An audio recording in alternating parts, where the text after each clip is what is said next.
Good afternoon, and thank you everybody who's on with us for joining us today. I'm Diane Hirshberg, ICER Director. And before we jump into today's program, I just would like to acknowledge that ICER's offices and my home are located on the ancestral and unceded traditional lands of the Dena'ina people. And I'd like to express my gratefulness for their stewardship of this beautiful place and thank the native village of Eklutna for welcoming us to their lands. We are very happy today to have Dr. Mouhcine Guettabi presenting. Dr. Guettabi is Associate Professor of Economics in Economics and Finance at the University of North Carolina, Wilmington Cameron School of Business. And he was Associate Professor of Economics here at ICER and continues to work with us on some of the critical fiscal issues that are facing us here in Alaska. He earned his PhD in economics with an emphasis on urban and regional economics from Oklahoma State University and is an applied microeconomist with two main streams of research: the effect of natural resources on households and communities and socioeconomic effects of unconditional cash transfers. After Mouhcine finishes his presentation, there is going to be an opportunity to ask questions, and this will be moderated by Dr. Ralph Townsend. We do request that you type your questions in using the Q&A link that you should be able to see at the bottom of your screen. Again, thank you for being here, and I'm going to turn this over to Mouhcine now.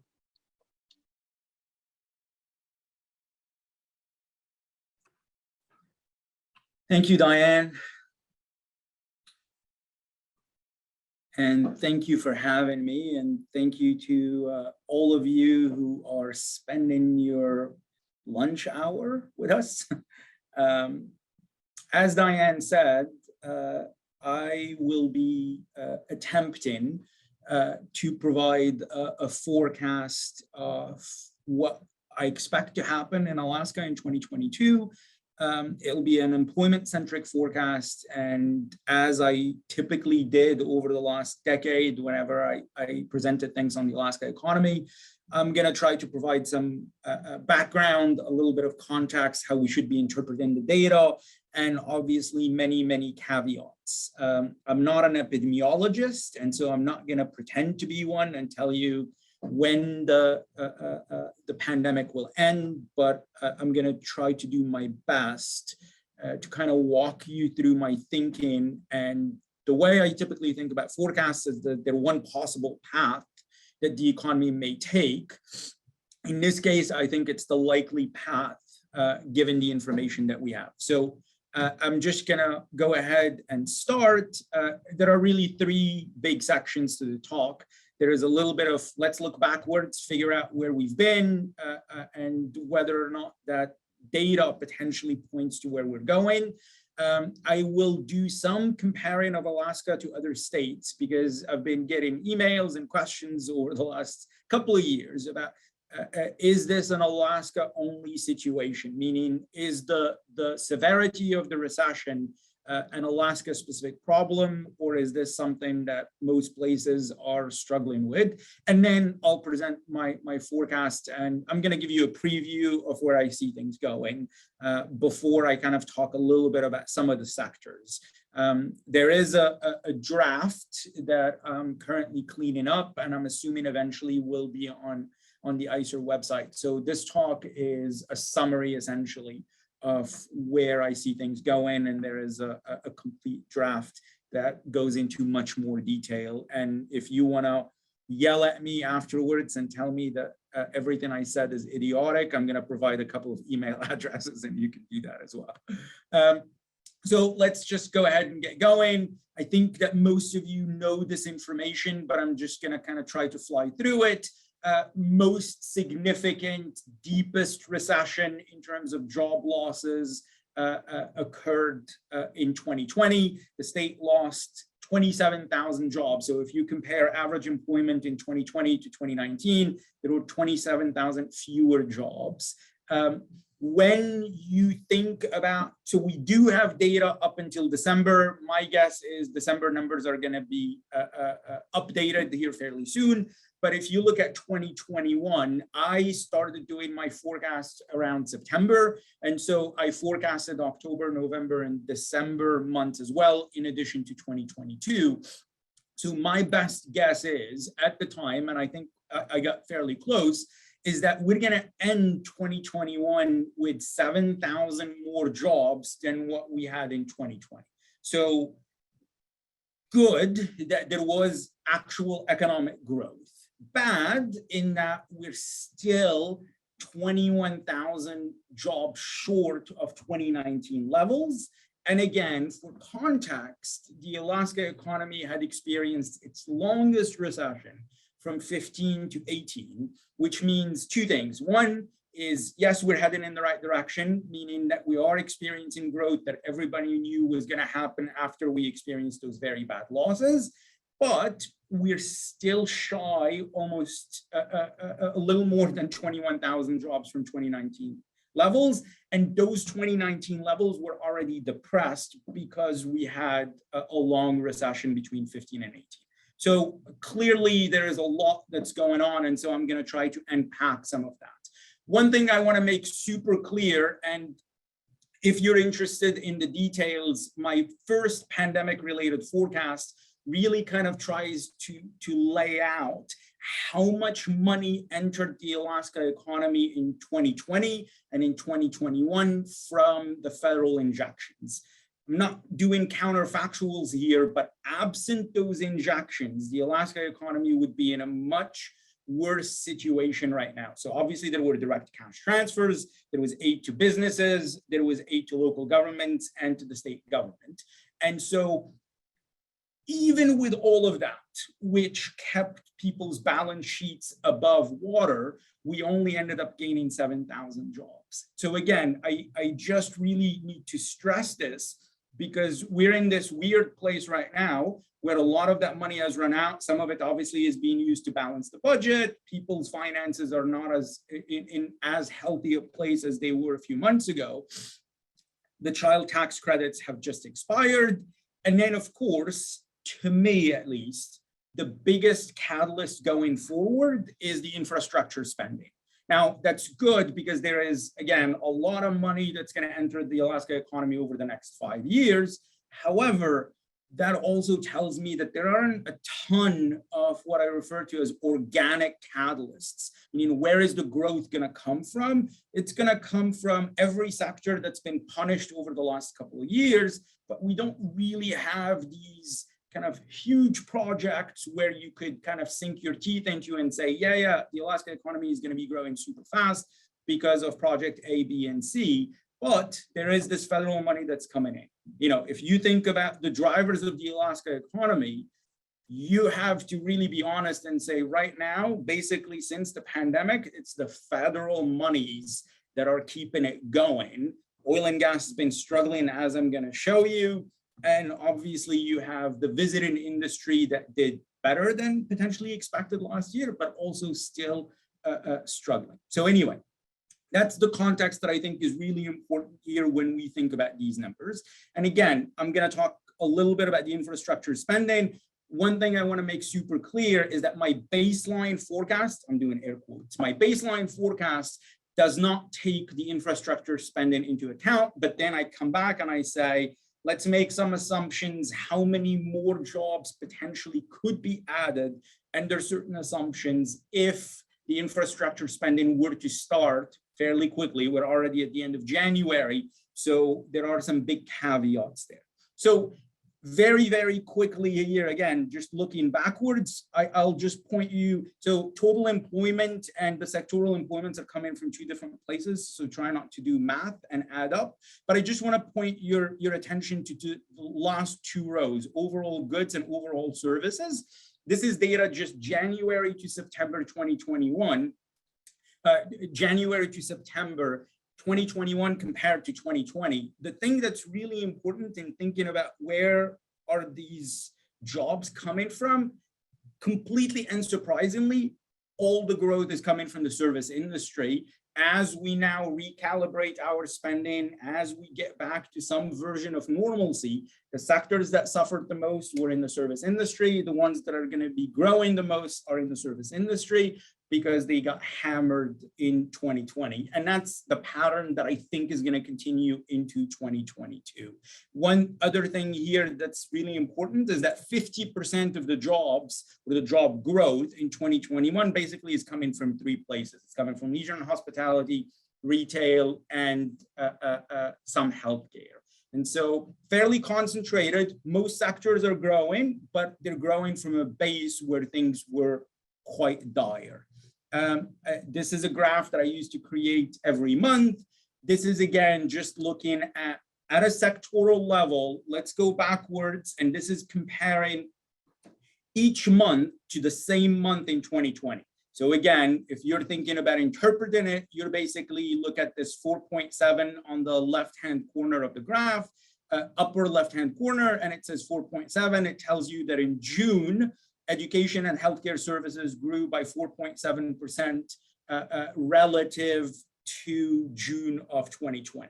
There is a lot of green, which is good. Most sectors were growing. You see those blockbuster numbers in leisure and hospitality, but again, relative to the base that was very, very depressed. And fortunately, one of the big drivers of the Alaska economy, or maybe used to be a big driver of the Alaska economy, mining and logging, which is mainly oil and gas, just has been shedding jobs almost nonstop. And so that's something that's kind of worth keeping in the back of your mind. In addition to the overall growth, there are a lot of signs that, again, the recovery has started. I know it's slow. I know it's not as fast as most people hope, but there is recovery. There are job gains in just about every sector, with the exception of oil and gas. Another way to think about this recovery is to think about initial claims. Myself and a lot of other economists and observers over the last few years focused a lot on this particular series that shows how many people were filing for unemployment insurance. And clearly, as you can see, there was this gigantic spike when the pandemic first started, and then it's been declining ever since. We were still running much, much higher than pre-pandemic levels. Over the last couple of months, things look like they're almost back to those pre-pandemic levels. Again, normalcy with air quotes, at least this one metric seems to indicate something. Clearly, the emergence of Omicron now potentially complicates things going forward. I'll just spend 2 minutes on spending. I don't like this data series as much as I used to. This is the data that was compiled that shows kind of these near real-time data sets. This is on spending. The blue line is Alaska. The gray lines are the other states. And this is relative to January of 2020. So it's basically telling you what's happened to spending levels in Alaska. Blue line again, relative to January 2020. Clearly we dropped. We stayed below those January 2020 levels for a long time. Now we're back above January 2020 levels, which again tells you that, at least from a spending perspective, there's been some reversion to normalcy. One other thing, I don't want to belabor it, but when you compare the blue line to the other gray lines, which are every other state, you see that our spending recovery lags that of other states. Something to keep in mind. Again, clearly there were policy decisions that were different. There was a lot that was going on in Alaska relative to other states, so I wouldn't harp on it too much, but good sign, much better than last year, potentially weaker recovery, but still a good sign. And then one last thing on spending, or two more graphs actually on spending.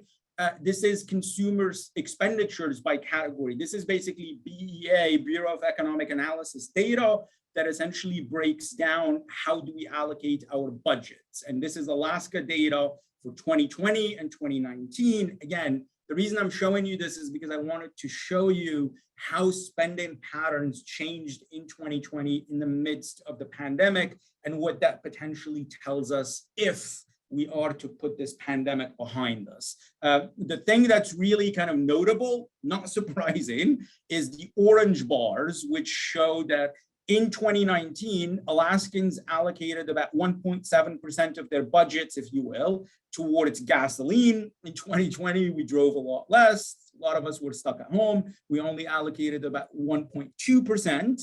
And then you look at food off premises. A lot of us did a ton of takeout. You see that we used to allocate about 7.5% of that to 7%, 7.5% of our budget to that. It jumped to almost 8.5%.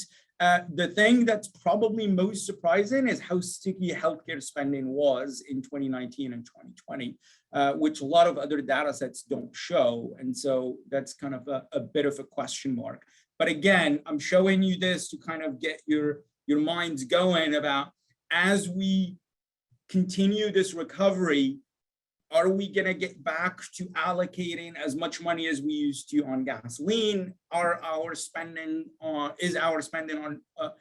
off-premise food gonna revert back, or are these stickier changes? I obviously don't know.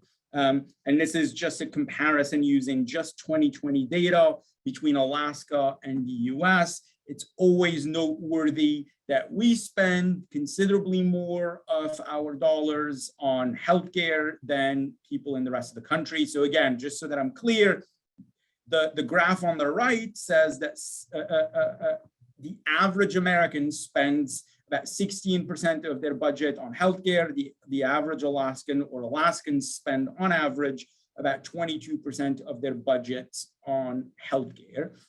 And we spend a little bit less on gasoline than the rest of the country does. So anyway, that's kind of background stuff in order to kind of position where Alaska has been, what was the experience. My personal takeaway is growth. It's good that we're growing. Yes, it's slow, but I think we're heading in the right direction. It's going to take a couple of years to get back to those pre-pandemic levels, but we're heading in the right direction.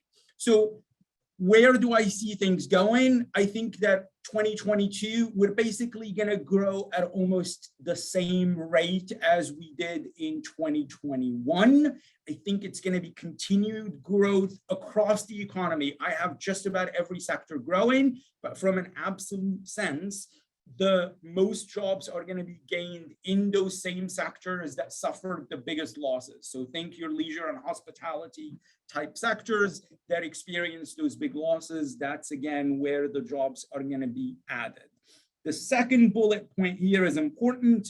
Tons of caveats. There's a promise of almost $5 billion with a B that's going to enter the Alaska economy over the next 5 years.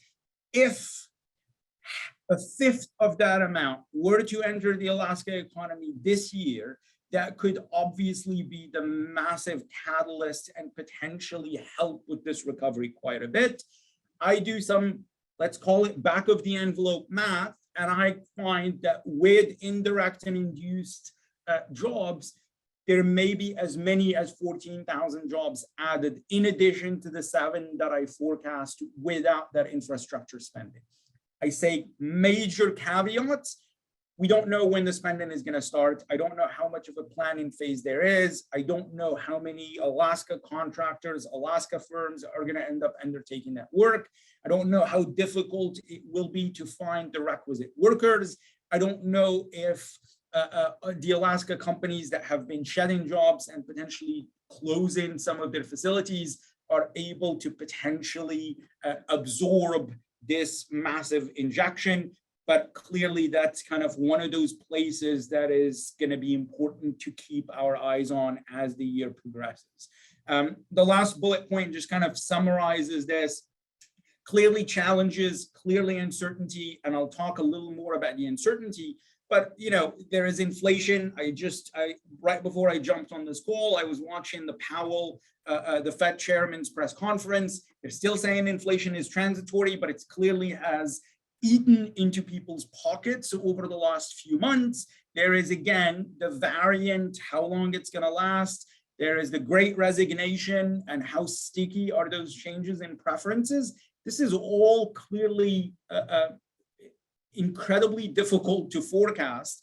But the thing that I think is important to keep in mind is when we're thinking about this resignation, these changes in behavior, that in addition to all of this, if the economy starts to accelerate, you're going to have multiple sectors all vying for a fairly small labor pool, and that's going to make things tough, right? And so that could, in and of itself, potentially slow down the recovery if the hiring starts to pick up all at the same time. That would be a good problem to have, but I think that that's important to keep in mind. So I mentioned this, and I'm going to keep repeating it because I don't want you to look at that 14,000 job number and say, yay, the Alaska economy is going to get back on track. Because again, there are just a lot of questions around when the spending, how big, who's gonna, what firms, will Alaskans be hired? Will a lot of labor come from outside in order to do a lot of the construction that's gonna be needed over the next few months, few years? So I've mentioned this, but I just wanna make sure that I remind you, and I always say this, caveat, caveat, caveat, tons of uncertainty. I don't feel as bad from an uncertainty standpoint when I did this forecast than when I did my first one about the pandemic 2 years ago now, because I think that there is less uncertainty. And the fact that we got reasonably close to what ended up happening gives me some comfort that kind of I understand the drivers and the potential weaknesses here. But I mentioned some of these things that I think are important. There are headlines left and right about labor shortages.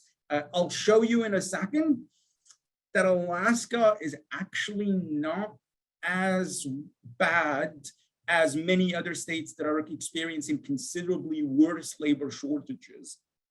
However, and I'll talk about this in a second, Alaska's labor force participation is a pre-pandemic problem. It's been dropping for a decade, and that's a huge problem. But it's really important not to conflate pandemic-related problems with structural pre-pandemic problems. And I think the labor force participation decline, in my opinion, and I'll show you data to back this up, is a structural pre-pandemic problem that needs fixing.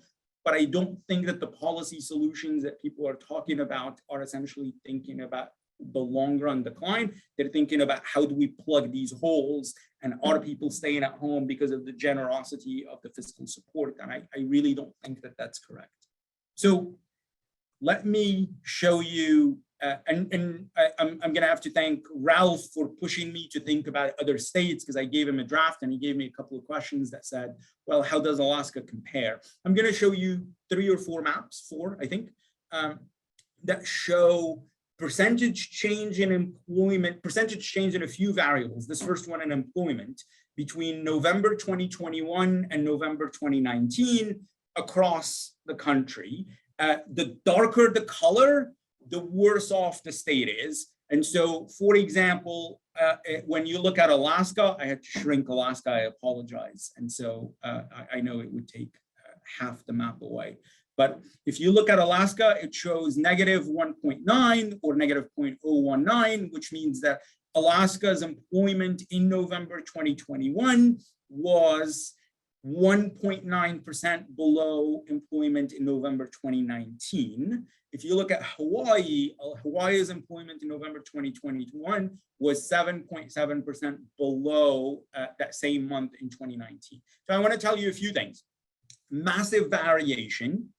There are 39 states that have not gotten back to pre-pandemic levels. There are 11 states that now have more jobs, or in November of 2021 had more jobs than they did in 2019. And so clearly we can sit here and say it's because they stayed open or they controlled the virus. There are a lot of things flying around here, and I'm not going to pretend that I know exactly why the heterogeneity is happening. Alaska is smack in the middle of the pack, right? And so the job recovery puts it at about 26th place.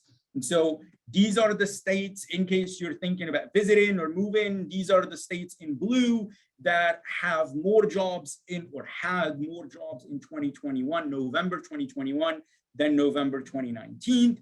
And as I've said, there are 39 states that are still lagging. Alaska is at basically 2% fewer jobs than it did before. And again, if you were to rank states, Alaska really is smack in the middle. So I showed you employment. I'm going to show you labor force participation next, because that's the thing that most people want answers about. Why are workers not looking for jobs? And it's really an ugly picture. Again, dark means bad, light means reasonably good. Unfortunately, for this map, it's basically bad across the country. The only state, and I wouldn't have guessed it before, the only state that has a higher labor force participation rate in November 2021 than in November 2019 was Oregon. I don't know why, but again, across the country, in November 2021, labor force participation rate was below November 2019. So this notion of labor force shortages, it's obviously because of childcare facilities. It's because people are rethinking their career choices. It's maybe they got rich off of Bitcoin and now they're broke. I have no idea, but there are a lot of different reasons. And then just very quickly, I say, well, maybe it's because the definition of labor force participation rate is bad. Let me look at employment to population ratio, which basically gets out of this idea of are people actually actively looking for a job. Equally ugly, equally negative across the country. Basically, every state is still having fewer people employed relative to the total population. So again, not an Alaska specific problem. This does not make it any better if you're an employer and you're struggling to hire.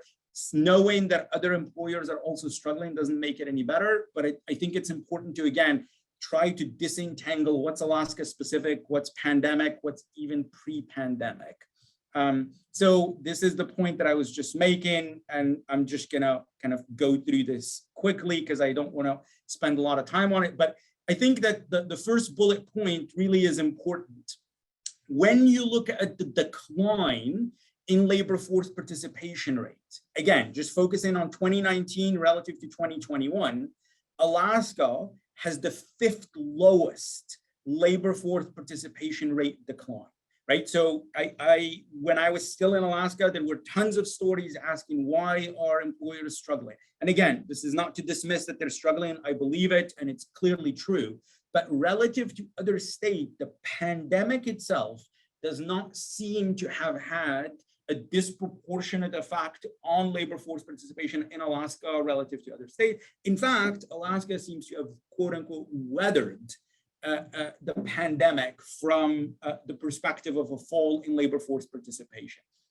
This, however, does not mean that everything is rosy, because as I was telling you, and there is a report on the ICER website from 2 years ago, where I did a whole analysis on labor force participation, and you can very, very clearly see that basically from 2010 onwards, there is this very steady drop. And I'll show you just a quick graph. This is just the unemployment rate, equally ugly. Again, quite a bit of heterogeneity.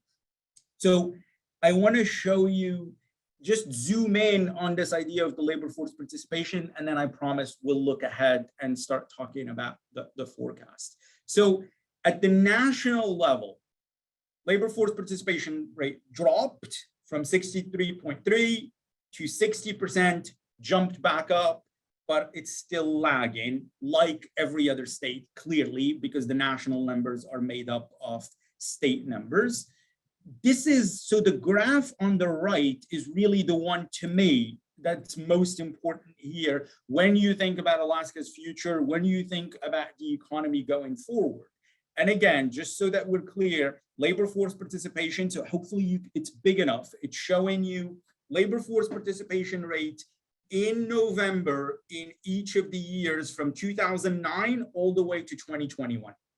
And as you can see, it's basically almost like a downward sloping demand curve, right? And so it's been dropping from about 70% or 70% of the population being in the labor force to a little over 64% right before the pandemic, clearly got hammered right when the COVID happened, and then bounced back up. And now it's still shy of pre-pandemic levels, But again, it's back to the trend essentially, which was declining. So when you're thinking about growth and you're thinking about attracting firms and you're thinking about all these things, this is something that's, again, what I refer to as structural issues, right? And so why, what are these people, what should be done? But again, this is a pre-pandemic problem that needs pre-pandemic solutions. This is not a quick fix of let's give people a bonus to get them back to work type thing. So now we're gonna start going forward. I'm just gonna spend 2 minutes on the Federal Reserve. As I've said, they've been dealing with increased pressure on prices, and they are now caught between these two narratives. Is inflation running away from them? Is the economy about to slow down? All of their projections, all of their narrative essentially says inflation is transitory. A lot of people don't believe it. That's fine. And then they say that growth is basically going to resume and that long-term growth is going to stabilize and almost get back to pre-pandemic levels. Again, if you believe this, then there are fewer concerns about the potential of inflation and slowdown in the economy. Clearly, the Alaska economy is counter-cyclical. What happens in the rest of the country does not really affect Alaska as much. But I think it's important context to just say that at least all the modeling by both the CBO, the Congressional Budget Office, and the Federal Reserve both say inflation cools down in 2022, gets back to basically like that long-term trend, and that employment growth will remain reasonably robust. So, been talking for 30 minutes, you haven't told us anything about the future. So like I said at the very beginning, I think that we're gonna see about a little more than 2% growth. That's a little more than 7,000 jobs, even when you completely discard or ignore the infrastructure spending. Again, when the infrastructure spending comes and how much of an effect it has rests on a lot of different things. And apparently there may be planning for multiple months. So we may not even see considerable injection of dollars, or as people like to say, when will the money actually hit the street is the big question, right? And so it may take a while before it actually hit the street, which means that if it takes a while for it to hit the street, it's going to take a while for it to actually create jobs.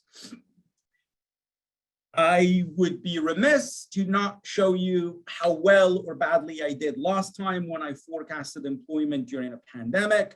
I'm showing it to you, so obviously I must have done a reasonably good job, but this is what I said was going to happen in June of 2020, where I presented a monthly forecast up until 2022. And essentially I said, so the green bars show you what I was forecasting back then. I said, we're going to lose 7% jobs, or 7.7% jobs in 2020. We're going to gain about 2.3% jobs in 2021. And then we're going to gain 1.1% jobs in 2022. So what actually happened in 2020, we lost about 8.3 or 8.2% jobs. So fairly close, actually was shy a couple of thousand jobs.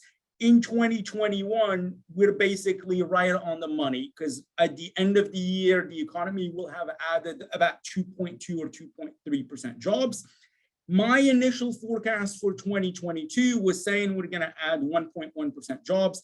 I've revised it. That's what this forecast is. And now I think actually the recovery will be a little bit stronger because of obviously oil prices have been much more stable than expected. We've had a decent travel season, and I think we're going to see another good one this upcoming year.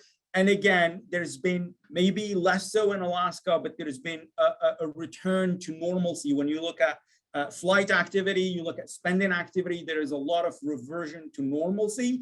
And so I think that the initial forecast was potentially more conservative, and that's why I've upgraded it upwards, if you will.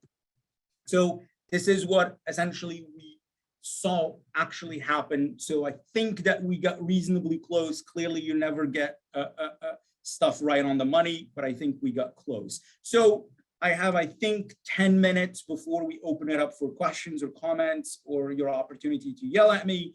this is essentially what I see happening for 2022. Like I said, so there are 4 lines here. This is overall employment. So total non-farm just means basically wage and salary employment. This does not have proprietors or self-employed individuals.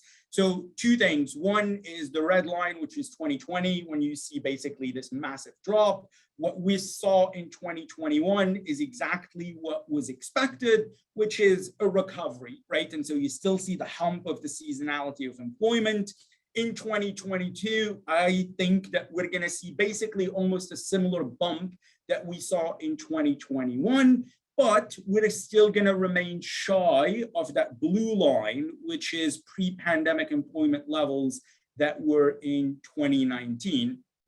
If, and a big if, we do see that massive injection of $1 billion in infrastructure spending, and firms are able to handle the work and employ Alaskans, we may end up jumping and getting back to those 2019 levels if everything goes right, which I think is probably an unrealistic assumption. So this is my quote unquote back of the envelope analysis of why I think that there may be as many as 14,000 jobs in infrastructure spending. I basically take the numbers that were published and I say, let's run them through an input-output model to try and estimate how many additional jobs would they potentially create. There is overall money that gets close to 5 billion. If we divide that by 5 years, that means there is close to $1 billion in 2022. Again, I have no inside knowledge about when the spending will start, when it will hit the street. So the calendar shifting and the type of spending and the type of firms that get hired clearly is going to affect how this ends up playing out. Super quickly, I have, I think, 8 minutes. Oil prices, that's been the thing that's captured the headlines and the attention. And clearly oil prices are very, very good for the budget. They unfortunately have not translated into jobs. And I think for those of you that think about oil and gas and catalyst for Alaska, that's a question that needs answering. The blue line is 2022. And as you can see, prices have just recovered and they seem to have remained there. I saw that the projections are for them to stay there, that the budget is balanced. I'm not smart enough to forecast oil prices. I'm just showing you that for all intents and purposes, prices not only have recovered, but are actually higher than they were pre-pandemic.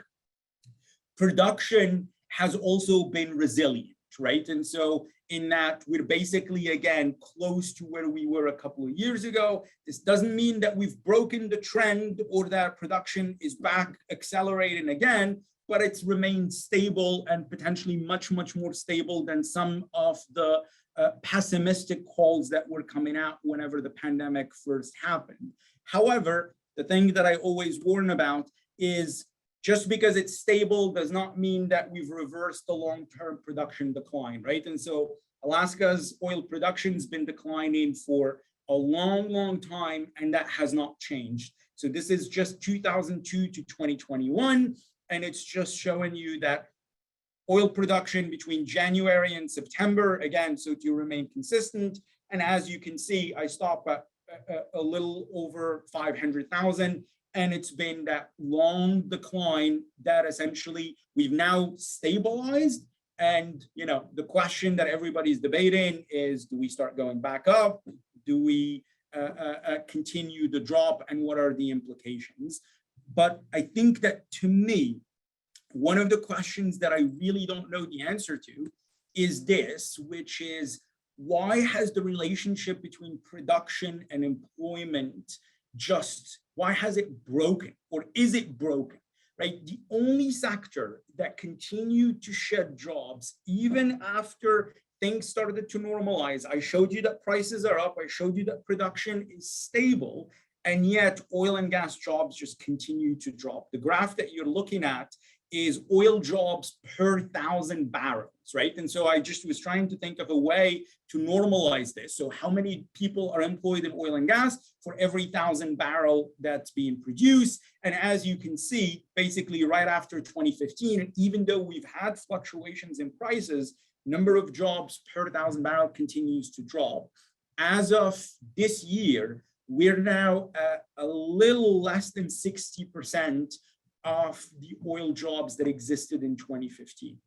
So again, I'm not saying oil is dead. I'm not saying that there is a new economy, but there's been this driver that the economy has centered around that seems to just not be able to get back up to even pre-pandemic levels, let alone 2015 levels.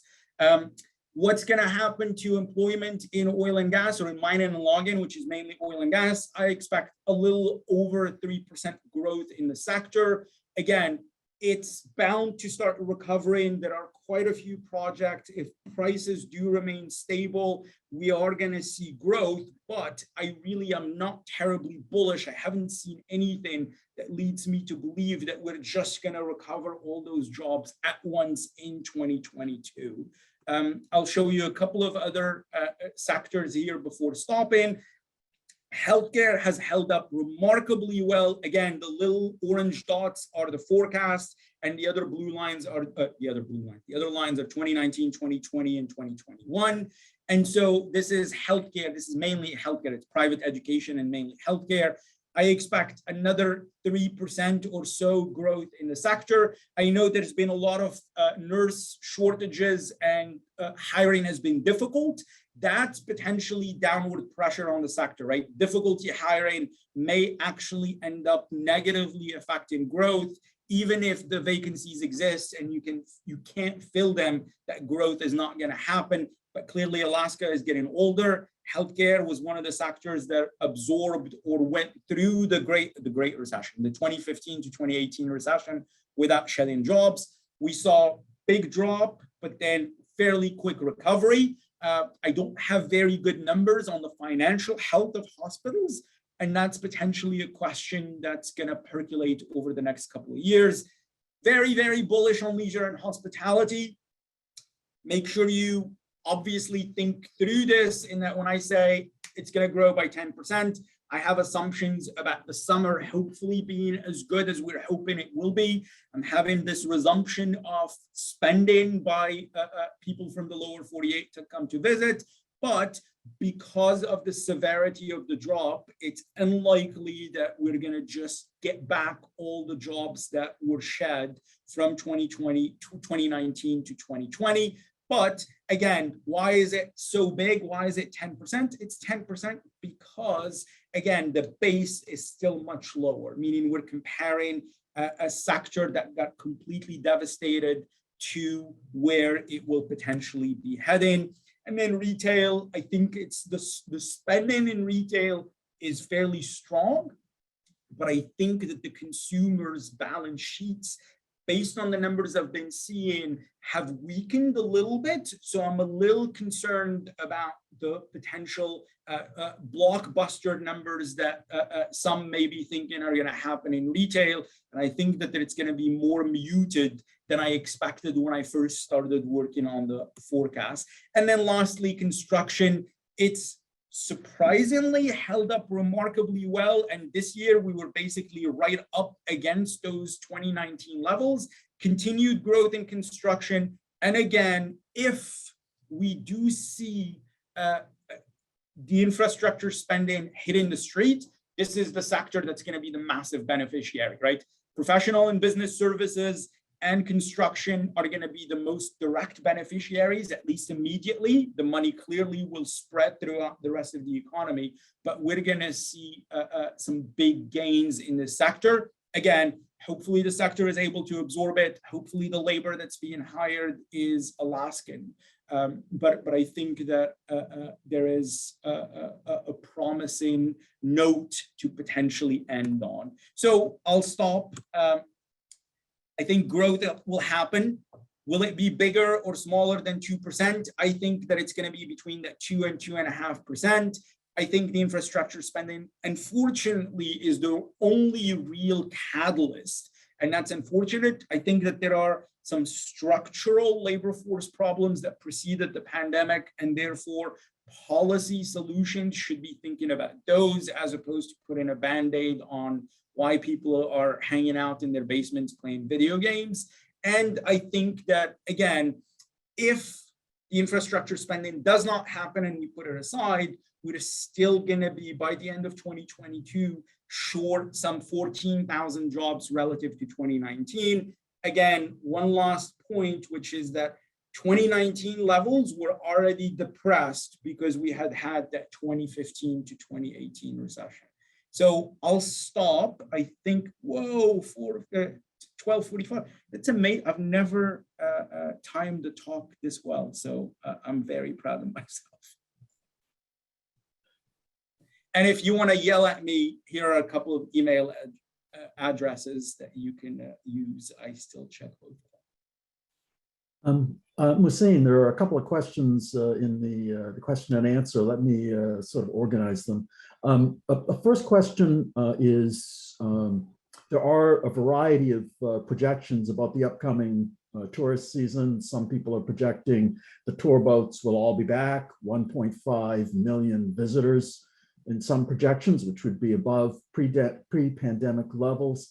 What kind of assumptions are you making about the tourist season relative to those some very rosy ones? Obviously it's uncertain, but what's your model? What do you assume? So what I do is I basically go back to the pre-pandemic numbers, and I'm using not a reversion to that same growth, but I'm basically splitting it between what we were expecting to happen in 2019 and what the decline that we saw. And so not full capacity, think about it as almost like 75% reversion to those numbers. I relied quite a bit on some of the McDowell numbers that had come out, and then basically said, it's unlikely that we're going to get back to 100%. What if we use, I think I ended up using something like 75% of the pre-pandemic forecast in terms of growth, year-over-year growth. And that's what I ended up using. So you're implicitly, you're assuming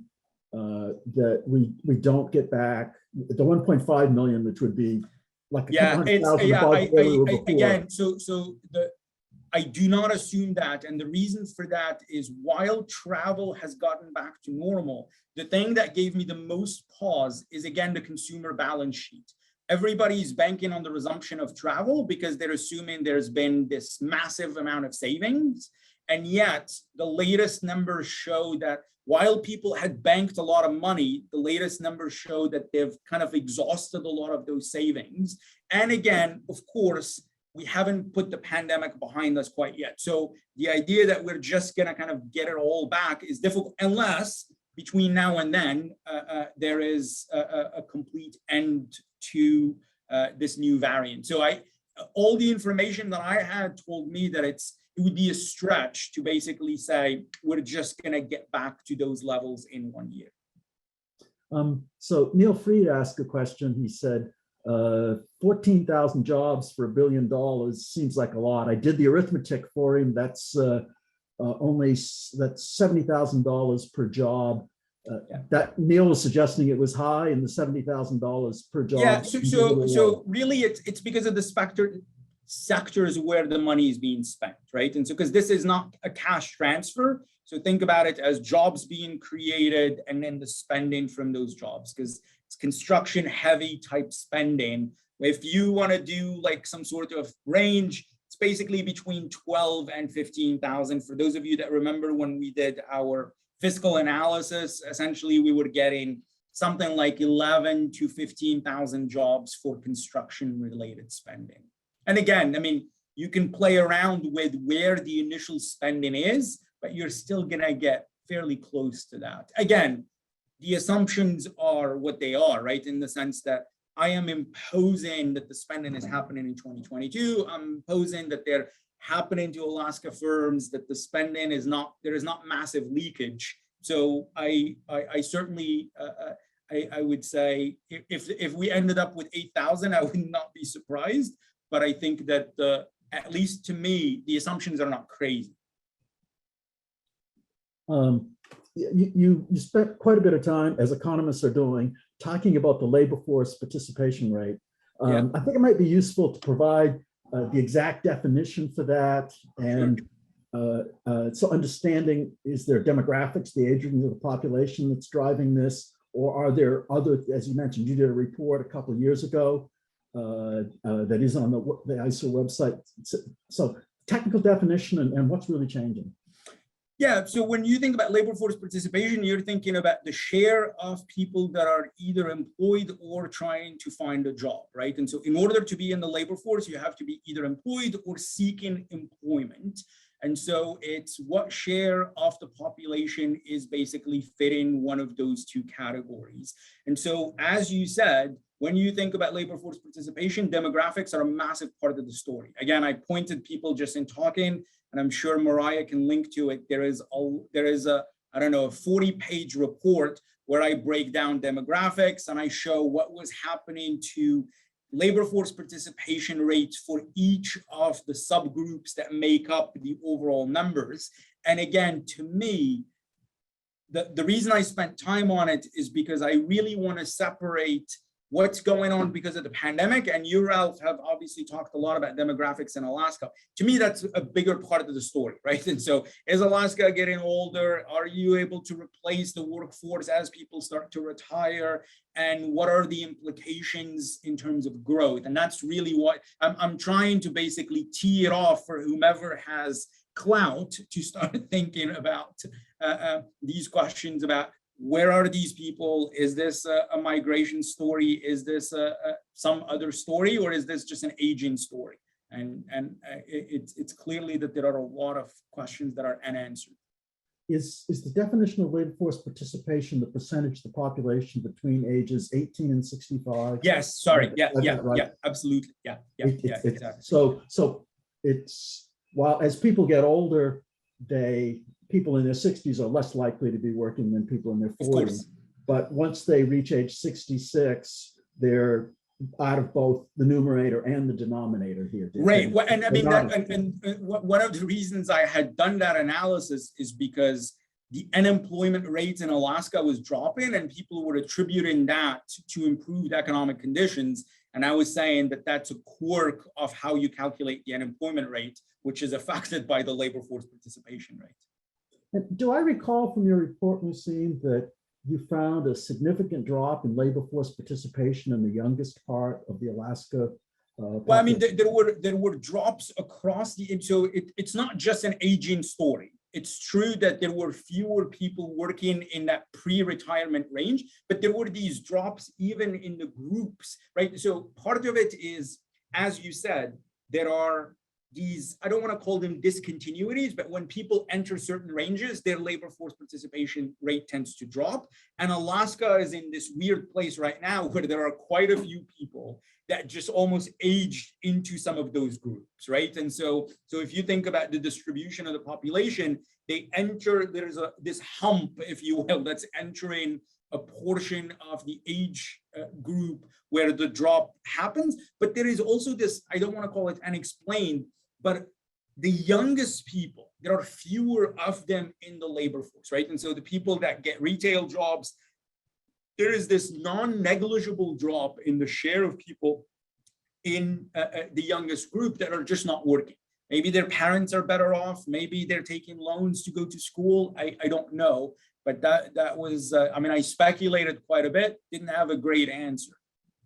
And this is not just in Alaska, that trend. No, it's not just in Alaska. I mean, my analysis was Alaska specific. And again, as I showed you a second ago, the drop from 70% to what is now about 64% is sizable, right? And so, and that's again, the policy question for me. Someone asked a really good question, and that is, what are the largest structural issues that you see for Alaska, and what are the policy recommendations that come out of those? Structural questions are mitigate uncertainty, right? And so budget problems obviously have not helped anything, right? And so when you think, so where is the money going to come from? What kind of projects are going to be funded? What kind of social services? What kind of services in general are going to be provided? Clearly having a budget that's tied to topsy-turvy oil prices is not good. Establishing certainty for both households and businesses alike is massively important. Figuring out what Alaska 2.0 looks like from an industrial perspective. I'm not bullish on the future of oil and gas being the pillar of the Alaska economy. I'm not saying it's going to die, but the numbers are what the numbers are. So what are the catalysts, right? And so again, I'm not saying create an economic development task force. I'm sure those exist, but really think critically about what's going to replace oil and what are the drivers. And be a good steward of the permanent fund, clearly. I know people hate it when I say this, figure out if it needs to become an engine of growth, right? And so it has $80 billion. It's a massive, massive amount of money. Can it play a role in building Alaska 2.0? I know that there were transparency issues and it's investing in things that it shouldn't, but I'm talking about something different in that should some of the money be used in order to reposition the state? And then there are questions about demographics. Lastly, I would say I loved living there. I really, I think it's an incredible place, but you need to have a strategy on amenities and making sure that Alaska is viewed as an attractive place for smart people that make a lot of money and that can spend that money. And so again, you have to try and make it as livable as possible. That means good schools, that means good roads, that means good a lot of things. And so kind of lean on the advantages that Alaska has, improve them, advertise them, and make sure you establish stability from a budgetary perspective. And I think that once you do that, it becomes a lot easier to pitch it for both businesses and individuals. I did have a technical question. You might want to pop one of your slides up, but someone asked, well, aren't a lot of the jobs in tourism and hospitality, aren't they seasonal, and aren't they some of them part-time? Yep. How does that, in terms of interpreting your numbers, which focus on jobs, how does that play? So the forecast is done at the monthly level. So I'm forecasting monthly employment, right? And so obviously, and then the numbers I'm showing you are averaged across the year. So it's true that a lot of the bump that we see in hospitality is happening during the summer. Nonetheless, when you average across the year, you still see a big percentage increase. Why? Because again, the base level employment was so depressed, right? And so these are jobs that are indeed happening in 3-4 months over the summer. And that's where, so again, everybody that's listening knows Alaska is massively seasonal, so much more so than every other state. It's in fact if you compare January to June typically has about 15% more jobs than it does January, right? And so that's fishing, that's leisure and hospitality. And so when I'm forecasting, yes, I'm forecasting those months to receive the biggest bump, but I'm still averaging across the year. And this data counts a job, whether it's part-time or full-time, is that correct? Right. Is there an underlying change in part-time versus full-time work? No, that's a good question. I don't know. I mean, that's certainly, I think I need to think about that. I don't know. Well, because one question would be, with the current